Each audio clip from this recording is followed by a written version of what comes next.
Assalamualaikum warahmatullahi wabarakatuh. Perkenalkan, nama saya Rafli Mahro. Saya mahasiswa Universitas Islam Malang, Fakultas Ilmu Administrasi, Prodi Ilmu Administrasi Publik. Nah, di sini saya akan menjelaskan atau mereview buku tentang manajemen pelayanan publik. Ya, di bab pertama itu ada pengantar. Pelayanan publik ini adalah suatu pilar utama bagi negara yang berfungsi dengan baik.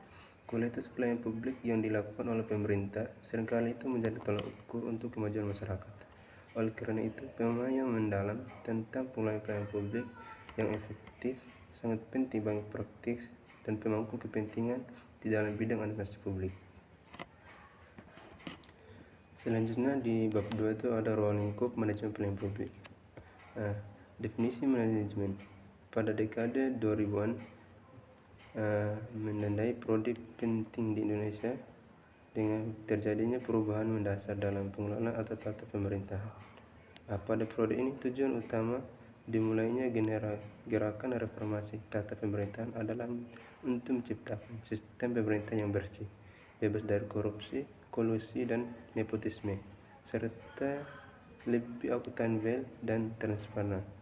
Secara umum, reformasi tata pemerintahan di Republik Indonesia memiliki 3 tujuan utama, yaitu yang pertama, penataan struktur pemerintahan negara, yaitu upaya untuk merancang kembali struktur dan berfungsi lembaga-lembaga pemerintahan agar lebih efisien dan efektif. Nah, yang kedua, desentralisasi pemerintahan. Ini untuk meningkatkan keterlibatan daerah dalam mengambil keputusan dan pengelolaan sumber daya. Dan yang ketiga itu reformasi keuangan negara, itu memperbaiki mekanisme pengelolaan keuangan negara agar lebih transparan dan akuntabel. Memahami pelayanan publik secara sosiologis. Publik mengacu pada masyarakat yang terbentuk dari sistem hubungan sosial di mana individu hidup dan berinteraksi bersama, di mana dalam masyarakat terdapat norma nilai-nilai dan kebiasaan tertentu yang berfungsi untuk meningkatkan atau membatasi kehidupan masyarakat yang bersangkutan. Dengan kata lain, pelayanan publik adalah cara yang bagi pemerintah pusat daerah untuk memastikan bahwa warga negara itu dapat mengakses layanan publik yang mereka butuhkan. Selanjutnya itu bab 3, itu dasar hukum dan regulasi pelayanan publik. Hukum pelayanan publik di Indonesia ini, yaitu pemerintah bertanggung jawab menyediakan pelayanan publik sebagai bagian berfungsi pengelolaannya terhadap kehidupan bermasyarakat. Pelayanan publik tersebut mencakup berbagai layanan yang diberikan oleh sektor publik yang diselenggarakan oleh aparat pemerintah, baik dalam bentuk barang maupun jasa, sesuai dengan kebutuhan masyarakat dan sesuai dengan peraturan hukum yang berlaku. Dalam konteks ini, setiap lembaga pemerintah memiliki peran yang sangat signifikan dalam memberikan layanan bagi warga negaranya. Selanjutnya itu bab 4, prinsip-prinsip pelayanan publik. Prinsip pelayanan publik yaitu kepercayaan masyarakat terhadap pemerintah dalam memberikan layanan publik sering menghadapi tantangan. Penguasaan sering memanfaatkan sektor layanan publik untuk mempertahankan kekuasaan dengan seringnya mengabaikan profesionalisme penyelenggaraan layanan. Prinsip-prinsip manajemen pelayanan publik seperti efektivitas dan efisiensi seringkali terlupakan. Pada periode tersebut, peran pemerintah dalam pembangunan memang sangat krusial, mengingat mereka memiliki kendali atas alokasi sumber daya dan keuangan yang signifikan. Pelayanan publik yang baik harus kompeten, bersemangat, loyal, dan berdedikasi. Ini mencakup sikap proaktif dan dalam merumuskan kebijakan, tindakan yang mempercepat penyediaan layanan, dan karakter yang menunjukkan kompeten terhadap kepentingan publik. Selanjutnya bab 5, itu kualitas pelayanan publik. Pengertian kualitas pelayanan publik dalam Undang-Undang Nomor 25 Tahun 2009 tentang pelayanan publik. Pelayanan publik ini didefinisikan sebagai kegiatan atau serangkaian kegiatan yang bertujuan untuk memenuhi kebutuhan pelayanan sesuai dengan ketentuan perundang-undangan bagi setiap warga negara dan penduduk atas barang, jasa, ataupun pelayanan administratif yang disediakan oleh penyelenggara pelayanan publik. Penyelenggaraan pelayanan publik yang sering disebut sebagai pemerintah negara. Memang peran penting dalam dan berfungsi utama yang menjadi dasar bagi negara, yaitu fungsi regulasi dan fungsi pelayanan. Fungsi regulasi biasanya ini terkait dengan esensi negara modern sebagai sebuah negara hukum, di mana pemerintah itu memiliki kapasitas untuk membuat dan menegakkan peraturan, undang-undang, serta kebijakan yang bertujuan untuk mempertahankan stabilitas dan ketertiban dalam masyarakat. Sementara itu, fungsi pelayanan cenderung terkait dengan konsep negara kesejahteraan. Fungsi ini mencakup penyediaan layanan dan sasaran yang dibutuhkan oleh masyarakat seperti layanan kesehatan, pendidikan, infrastruktur, dan layanan sosial lainnya. Menurut Kamus Besar Bahasa Indonesia, pelayanan publik ini memiliki 3 makna, yaitu yang pertama itu perihal atau cara melayani. Yang kedua, usaha melayani kebutuhan orang lain dengan memperoleh keimbangan. Dan yang ketiga, kemudahan yang diberikan sehubungan jual beli barang atau jasa. Selanjutnya bab 6, yaitu pelayanan prima. Pelayanan publik adalah komponen vital dalam kehidupan bermasyarakat yang mencakup berbagai aspek kehidupan, mulai dari pendidikan, kesehatan, transportasi, keamanan, hingga administrasi pemerintahan. Pelayanan publik bukan hanya sekedar menyediakan barang atau jasa, tetapi juga merupakan upaya memastikan hak-hak sipil seluruh warga negara terpenuhi. Di era digitalisasi saat ini, pemerintah itu dituntut untuk memberikan pelayanan publik yang berkualitas sebagai penyediaan layanan. Kualitas pelayanan publik ini menjadi semakin penting dalam menghadapi tuntutan masyarakat yang terus meningkat, baik dari segi kuantitas maupun kualitas. Definisi pelayanan prima. Pelayanan prima ini merujuk pada penyediaan layanan yang tidak hanya sangat baik, tetapi juga memenuhi atau melampaui standar yang telah ditetapkan oleh intensi yang bertanggung jawab, memastikan bahwa setiap aspek pelayanan dilakukan dengan keunggulan tertinggi dan berorientasi pada kepuasan maksimal penggunaan layanan. Selanjutnya itu bab 7, permasalahan manajemen pelayanan publik. Pelayanan publik ini memang peran yang sangat penting dalam administrasi negara karena tujuannya adalah melayani masyarakat. Di Indonesia ini isu pelayanan publik menjadi semakin strategis karena perbaikannya masih terhambat. Dampaknya sangat luas, yaitu meliputi ekonomi, sosial, politik, dan budaya.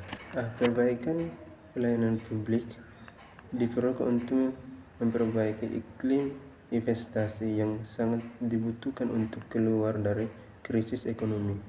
Meskipun demikian, upaya perbaikan pelayanan publik masih terbatas dan belum optimal.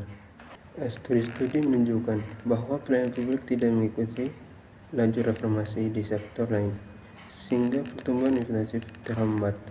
Hal ini menghambat harapan pertumbuhan ekonomi untuk keluar dari krisis. Dalam konteks publik, pelayanan publik yang buruk menyebabkan kepercayaan masyarakat terhadap pemerintah menurun, yang dapat memicu protes dan demonstrasi. Selanjutnya itu bab 8, standar pelayanan minimal. Pada Undang-Undang Nomor 25 Tahun 2009 tentang pelayanan publik memberikan kerangka hukum yang penting dalam pelaksanaan pelayanan publik di Indonesia. Undang-undang ini menjelaskan bahwa layanan publik adalah serangkaian kegiatan yang bertujuan untuk memenuhi kebutuhan layanan sesuai dengan ketentuan hukum bagi semua warga negara dan penduduk yang terkait dengan barang, jasa, atau pelayanan administratif yang disebutkan oleh penyediaan jasa publik. Melanjutkan dari hal tersebut, undang-undang ini bertujuan untuk memastikan bahwa layanan publik diberikan sesuai dengan ketentuan hukum yang berlaku. Ini berarti bahwa penyediaan layanan publik harus mematuhi aturan dan regulasi yang telah ditetapkan, sehingga layanan publik yang diberikan dapat bertanggung jawab dan memenuhi standar kualitas yang diharapkan oleh masyarakat. Selanjutnya itu bab 9, kinerja dan profesionalitas pelayanan publik.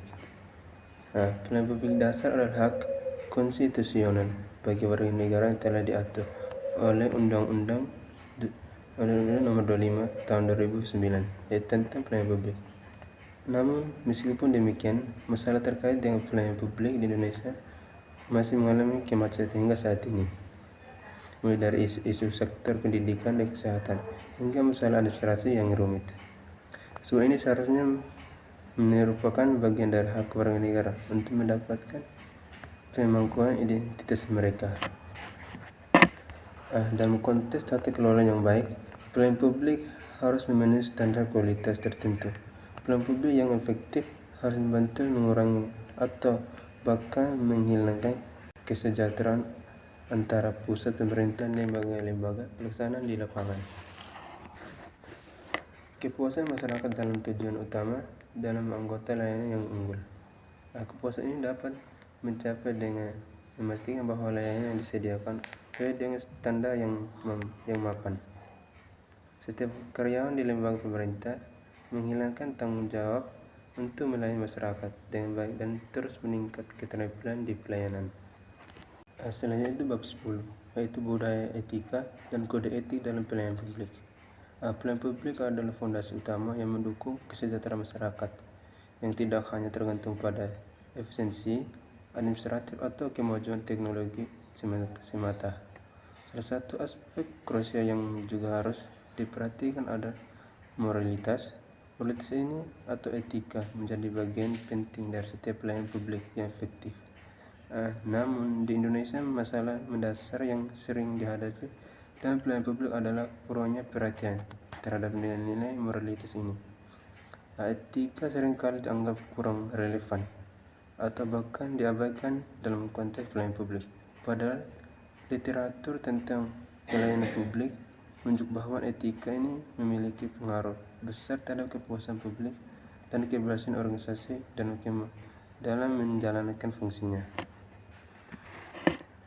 Konsep pelayanan publik ini dapat dipahami dalam dua pengertian yang berbeda, yaitu sempit dan luas. Dalam konteks sempit, pelayanan publik ini mengacu pada tindakan penyediaan barang ataupun jasa oleh pemerintah kepada masyarakat sebagai bagian dari tanggung jawab.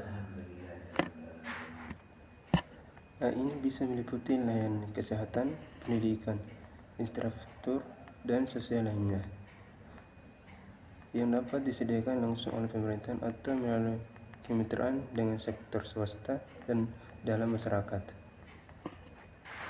Di sisi lain, dalam arti luas, yaitu pelayanan publik lebih menekankan pada prinsip-prinsip administrasi publik yang berorientasi pada kepentingan masyarakat umum.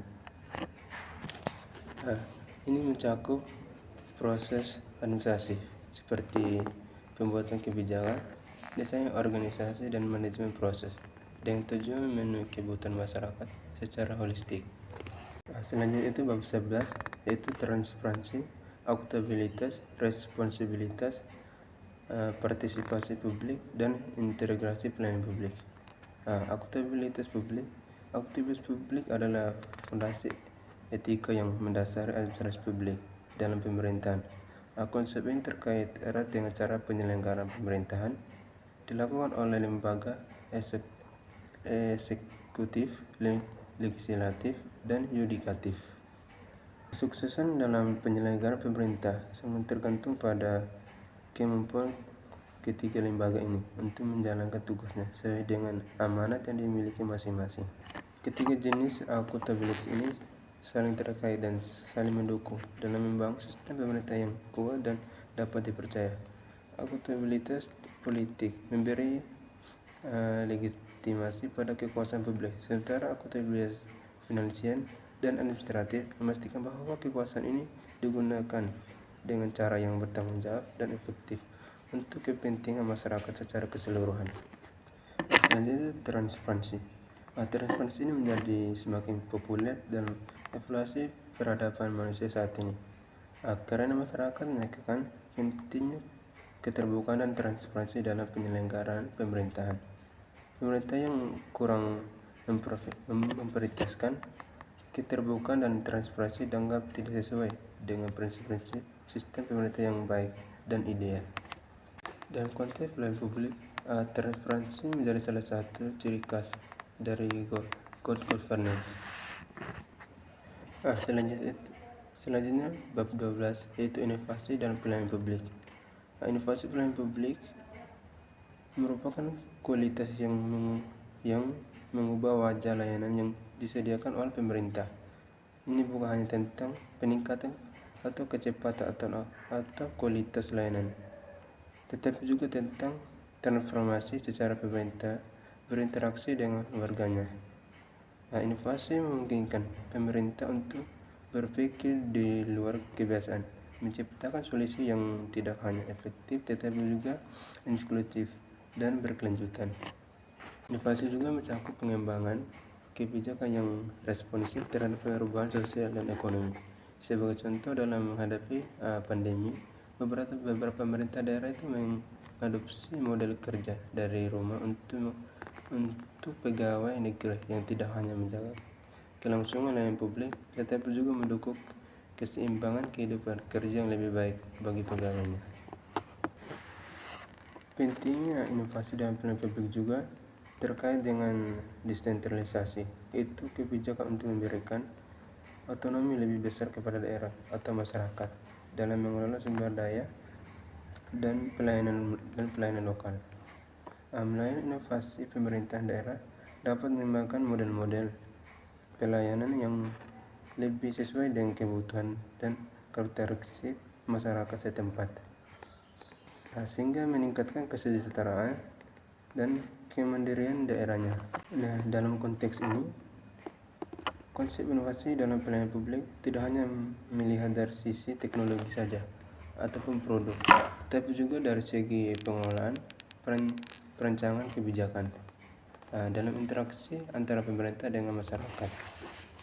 Pengembangan inovasi dalam pelayanan publik dilakukan sebagai bagian dari suatu sistem yang berkelanjutan, di mana pengetahuan dan praktik inovatif ditransfer dari suatu unit layanan publik ke unit lainnya. Sekian dari saya, mereview buku manajemen pelayanan publik. Kurang dan lebihnya mohon maaf. Wassalamualaikum warahmatullahi wabarakatuh.